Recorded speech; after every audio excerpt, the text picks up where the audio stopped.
still a fun movie, and they use the 3D concept better than most horror movies ever have, including Leatherface 3D, which I like the movie, but they didn't do much with the 3D aspect, or Texas Chainsaw 3D is what I'm talking about. Yeah. But you know what I mean? We watched it in 3D, and there wasn't a whole lot of 3D gags, but the My Bloody Valentine 3D was really one of the first ones to start doing that. Piranha 3D also. I mean, in modern day. We're not talking 80s Jaws 3D and Friday the 13th 3D stuff. But yeah, I mean, 3D. Ugh. Yeah. Exactly. We'll get into that. Don't worry. But, yeah, I mean, My Bloody Valentine, I think that movie is underrated as shit, and I wish it would have turned into a franchise. I would have loved seeing the Miner hack away at some more people. And also, it has one of the coolest songs in any horror movie, that whole song that plays at the end. What was it? It's like the Ballad of Harry Warden or whatever it is. It's good stuff. I'll have to check that out. I'll have to definitely check it out. Yeah, I highly suggest you check it out. It's really good. But anyway, moving on to other things. Yeah, that's all I've watched, really, guys. I've been trying to get back to Adam Green's Frozen. I just haven't had time, even though I've seen it a million times, so I don't care. When it starts snowing, that's what I want to watch. But I still haven't gotten to go back to it. I haven't got to watch The Thing again. Usually I watch it 50 times by now. In the winter, but, it is what it is. I've been busy watching other things. Guys, this is not horror-related, but, I watched Reservoir Dogs, and I had only seen it once my whole life, and I own it, okay? But I watched it again, and I was like, wow, this movie's really fucked up. And I thought it was fucked up the first time, but watching it the second time and really paying more attention to it, I was like, Jesus, this movie is twisted. Yes, yeah, I love that movie. Love that movie so much. Stuck in the middle with you. That's what I'm always going to think about now. The wife got me to watch it for the first time last year. I had not seen it, so I sat down and watched it, and it's like, okay, everybody fucking dies. Got it. Yeah. but it's cool. And I actually was at McKay's the other day celebrating our anniversary, and they have a giant action figure of one of the guys. Oh shit, what's his name? Damn it, I can't think of it. But he was the guy in the jumpsuit at the end that was supposed to be all cool, and he gets his ass hammered too. But yeah, he had him there, and I was like, "This is so funny." They made a fucking Reservoir Dogs action figure. It's a big one too. It's like 12 inches. I was like, "That's like a fucking doll." It was so funny to see him, but. It's Sean Penn's brother, Christopher Penn, I think is what his name was. Yeah. Yeah, he was in his little jumpsuit and shit with his little bag, and I was like, that is some fucking funny shit. Because I thought he was great in Tu Wong Fu, because he was the cop in Tu Wong Fu. I don't know if you've seen that. It's a funny movie, but it's hilarious. John Leguizamo in drag is worth the price of admission alone. I'm just saying. Jesus, Blake. I got to know real quick, Travis, since you saw it for the first time today, it's not a horror, but it's a comedy. What'd you think of Kingpin? I thought it was all right. I think, okay, so here's the deal. I love that movie. This is going to piss everybody off, but, this movie and The Big Lebowski, I like both of them. But when I saw them for the first time, I felt like people, overrated them. But I'm seeing it too late. If I had seen them when they had first come out, you know what I mean? Maybe I would have felt differently about it. But now that everybody's giving it all this hype, and I'm like, oh, well, these movies are huge movies, and I watch them, and I'm like, they're good, and they're funny. I will tell you, there were moments during Kingpin where I was laughing my ass off. But overall, I was like, okay, it's funny. But every once in a while, I'd laugh my ass off. I enjoyed it, but it's not up there with one of my favorite comedies of all time or anything. Not even top 50, I would say. You're like the first person I think I've ever heard that had a lukewarm response to The Big Lebowski. Either people love it or hate it. It's in my top 3 movies of all time. I freaking love that movie. It was weird. It was just fine for me. I enjoyed it. You know what I mean? It just it didn't. The Coen brothers, they're weird anyway. So you kind of have to be in the mood for their shenanigans most of the time. They're a little out of the field, but yeah, I absolutely love it. I'm striking out all over, guys. I've never seen The Big Lebowski. It's okay. I just saw it for the first time not long ago. So, everybody told me I was crazy for never seeing it. We're hilarious. Throwing things out of the horror genre at you now, Blake. You can't be expected to have seen all these. Well, right, but I mean, shit. There's a lot of non-horror movies that I have seen that are really good, that are in my, that I own and shit. So it's like horror is not everything I do, but it's where I keep myself most of the time. But I will say one of my favorite lines in Kingpin at the end when they're like, "Goodbye, Brother Munson. Goodbye, whore." I love that shit. I was like, they called her a whore. It's so funny. I revisited the Kill Bill movies also, guys. I watched both of those, and I still to this day not sure which one I like better. Kill Bill Volume 1 or 2. I like them both a lot, but they're completely different movies. I think I like the second one better, only because you actually get to see David Carradine, and that's where he has all those cool lines. Yeah. But I think those movies are badass, personally.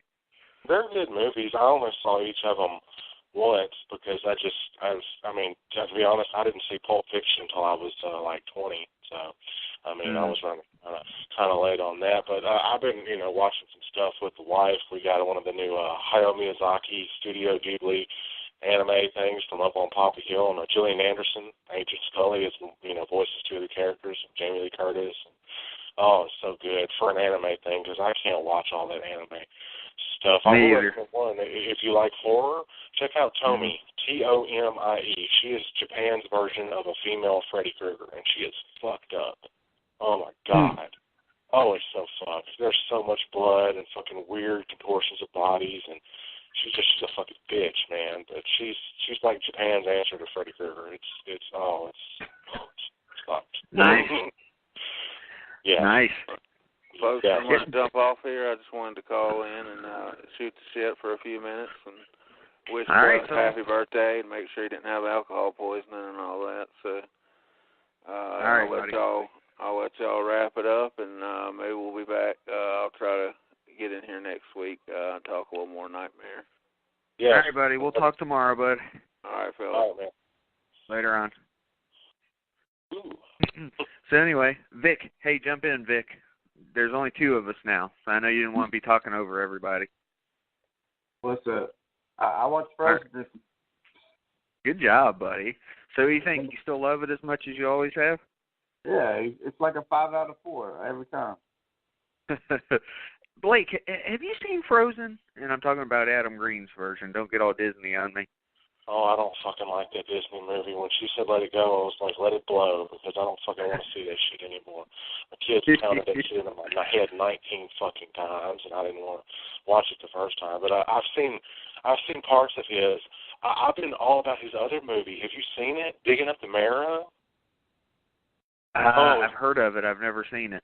It's Kane Hodder, Mick Garris, Ray Wise from Jeepers Creepers too. It is really fucking good, and the monsters are all practical. Yeah, I want to check that out. Oh, it's so good. The wife and I bought it last year, and it's so funny. They have Kane Hodder in here, and he's looking at the footage. He's like, what the fuck am I supposed to be looking at? He's like, that's a monster. He's like, yeah, what the fuck ever. That's a good makeup job. But he's like, no, dude, it's really a monster. And all of a sudden, out of the corner of your eye, you see one of those old talking Freddy dolls, like, hanging on the shelf. It's so fucking funny. The movie's full of cameos and stuff, but I recommend it. But I have not seen all of Frozen. I did see Hatchet. But Frozen looks good. I mean, what I've seen of it, it's less a horror film and more a psychological thriller. Yes, I'd agree with that, wouldn't you, Vic? Yeah, no doubt. Every time I talk about it. It's horrific. It's horrific, but it's not necessarily... Yeah, it's not necessarily horror. I mean, you can classify it as horror if you want, but I wouldn't really, see it that way. Yeah. I agree. Yeah. But, I mean, it's one of those movies that makes you think afterwards about, what the hell you would do if you were in that situation. I don't know, man. It's just interesting that, Adam Green had the idea to do a movie like that. We really had a good time talking to him about this movie. Cheap plug. You guys can go back and listen to it. Great interview. I'm telling you, dude, how awesome was he, Vic? He's still one of my top 3 guests that we've had on here. He was just great. Yeah, if we're talking definitely outside of the serial killer genre and, all our monthly main events, I mean, he was right there. It was awesome. But, yeah, it was good stuff. I'm trying to think if there's anything else I've watched, Vic. Have I mentioned anything else I've watched lately? Because I can't think of anything. you know, I was gonna watch My Bloody Valentine 3D, but I didn't feel like looking for my 3D glasses, so I just said fuck it. But I still like that one. I actually like the remake better than the original, so. I know you do. But you know what? That's because you didn't see the one where they put the scenes back in. If you had seen the one where they put the scenes back in, I think you would have felt differently. Or maybe you wouldn't have liked it more, but you would have liked it a lot more. You know what I'm saying? It's possible, yes. Yeah, it's possible. I'm telling you right now, okay, so if you go to watch Hatchet, right, and they didn't have the gore scenes, how would you feel about it? Probably not half as good. Well, let's just go and say I'm never going to do that, so it won't matter. Yeah, but, like, we didn't get that option at one point in life, you know what I mean? That's why the DVD you had didn't have them put back in. Well, that's because I watched it on YouTube, and apparently whoever put it on there sucks. I got you. Fair enough. The same with American Psycho. If you don't watch the uncut version, like, it's not the same movie. It's not a horror movie, really, anyway. It's more psychological horror to me, honestly. But if you watch it with all the shit out of it, it's not the same movie. It's totally different. So I will agree with that. Getting the extended and uncut version of anything generally is better, generally. Yeah. You know, I was actually looking through Netflix today, guys.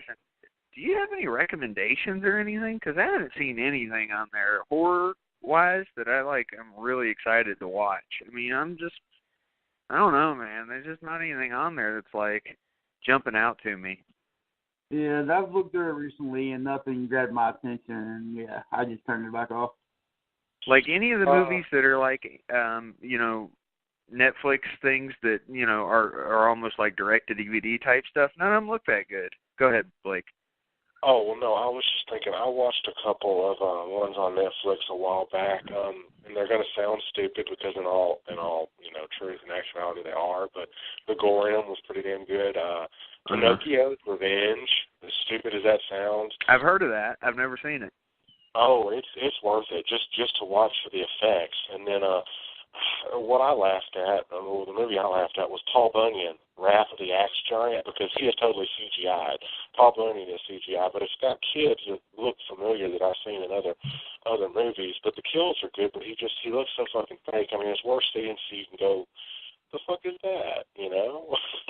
Yeah. It's worth it for that. But I mostly watch TV series when I do have Netflix, you know, like the X-Files and Sliders and, you know, all that sort of a thing. But I did buy some new stuff while I was out at McKay's, new to me stuff anyway. I found a great deal. I got 3 seasons of the X-Files for like $25 or something. I have 7, 8, and 9, and then I got 2 seasons of Sliders for like $10. And then I got Resident Evil: The Dark Side Chronicles, the only game for the Wii that I didn't have that was Resident Evil, and I've been blasting shit out of zombies all week, so yes. So here's one. Vic, did you ever get to watch Tucker and Dale? Was it Battle Evil or Versus Evil? Versus Evil. The wife loves it. I love that movie too. What'd you say, Vic? I watched it when it first came out, or when it first hit Netflix.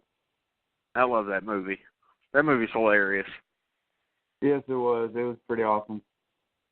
All right, fellas. I guess we're going to wrap it up for tonight so I can get some sleep because I've been drinking since 2. And, I don't know how they do it in these movies where they're like in a boardroom and they're like, why don't we have a drink on it, Senator? And they fucking have a drink. I'd be on the floor. I just get tired when I drink anymore. I'm old. Anyway, yeah, I drank yesterday, Travis. First time I've had amaretto, and it was sweet all the way down, bro, while I was recording. Hell yeah. All right, so next week was Freddy's Dead, right?